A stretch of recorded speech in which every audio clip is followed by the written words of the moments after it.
የእግዚአብሔር አምላካችን ስም የተባረከ ይሁን። እግዚአብሔር ይመስገን። የሚያስገርም ስራ ነው እየሰራችሁ ያላችሁት። አንድ ቃል ስለዚህ ሳስብ አንድ ቃል በውስጥ የመጣ ይኸውም አንደኛ ዮሐንስ ምዕራፍ 3 ቁጥር 1 ነው።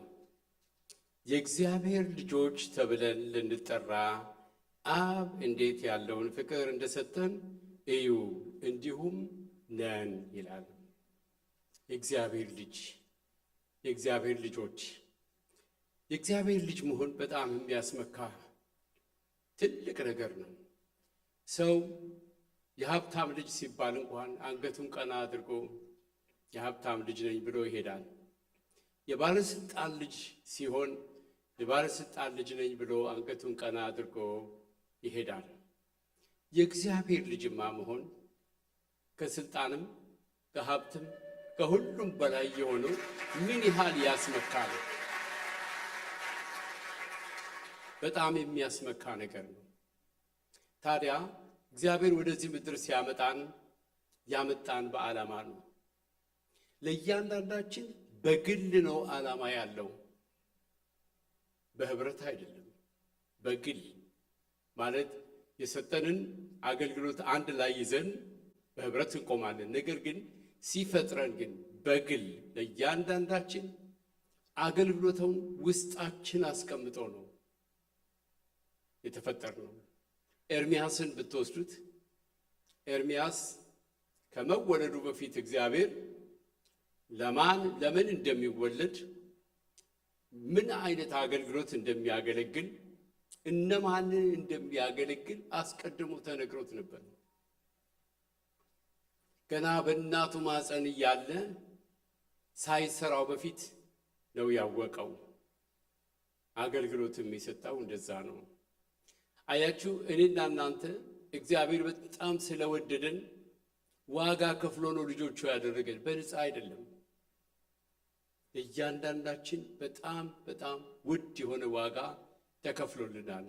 አጠገባችሁ የተቀመጠው ሰው ፕራይስለስ የተገዛበት ዋጋ ቁጥር ውስጥ እንኳን አይገባም፣ ቁጥር የለውም ጠቅላላ። ምክንያቱም የክርስቶስ ኢየሱስ ደም ነው። አጠገብሽ ያለው ወንድምሽ፣ እህትሽ፣ እህትህ እነኚህ ሁሉ በሙሉ በውድ ዋጋ የተገዙ ናቸው።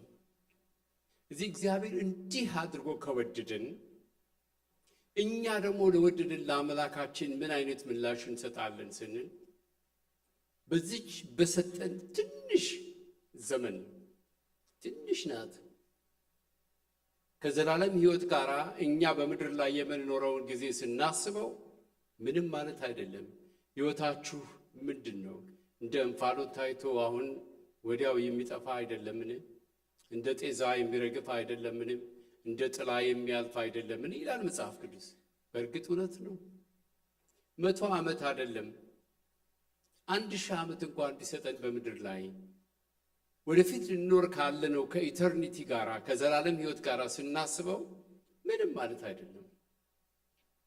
ታዲያ እቺ ትንሽ ዘመን የተሰጠችን ምን አይነት ዘመን ናት? ለወደደን ብዙ ዋጋ ለከፈለልን ከኃጢአታችን አንጽቶ ልጆቹ ላደረገን ለአምላካችን በተሰጠን ጸጋ ስንፈጠር በውስጣችን ባስቀመጠው ነገር ወንጌልን ሰብከን ፍቅሩን አስተላልፈን እንድናልፍ ነው። ለእናንተ እግዚአብሔር የሰጣችሁ ይህን አገልግሎት በጣም አስደናቂ አገልግሎት በጥበብ ወንጌልን መስበክ። ትዝ ይለኛል ጌታን እንዳገኘሁኝ መጀመሪያ የሆነ ቲያትር አየሁ። ይህም ቲያትር የሚያሳየው ምን ነበረ?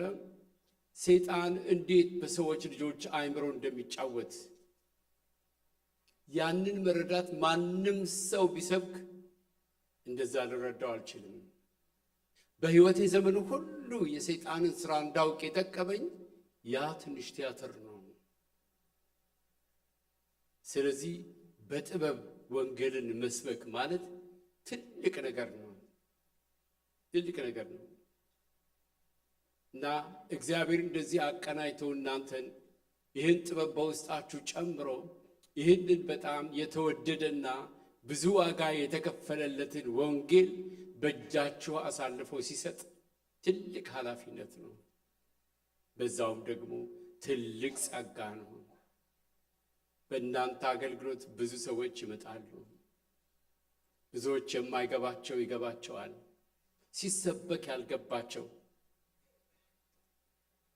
በዚህ በጥበብ በሚቀርብ የእግዚአብሔር መልእክት የእግዚአብሔር ወንጌል ብዙዎች ወደ እግዚአብሔር መንግሥት ይመለሳሉ። ስለዚህ እኔ ዛሬ ላደፋፍራችሁ እፈልጋለሁ። የያዛችሁት አገልግሎት እንቁ ነው። ይሄም ደግሞ ከእግዚአብሔር የተሰጠ ነው። ይሄም ደግሞ ለዚህ ዘመን በጣም ጠቃሚ የሆነ አገልግሎት ነው። እዚህ በክብር እንድትይዙት፣ በፍቅርና በህብረት እንድትይዙት፣ በዚህ ነገር እንድትገፉበት አደራ ልላችሁ ነው። እግዚአብሔር ትልቅ አገልግሎት ነው የሰጣችሁ። ስለዚህ ለእኛ ደግሞ እዚህ መጥታችሁ እንደዚህ አይነቱን በዓል ማድረግ ለእኛ ትልቅ ዕድል ነው። ይህም በማድረጋችሁ በጣም ደስ ብሎናል። ወደፊትም ምንም ጊዜ ቢሆን እንዲህ አይነቱን አገልግሎት ለማገልገል ስትፈልጉ ልባችንም እጃችንም ለእናንተ የተዘረጋ ነው። በነገር ሁሉ እግዚአብሔር ይባርካችሁ። ተባረኩ።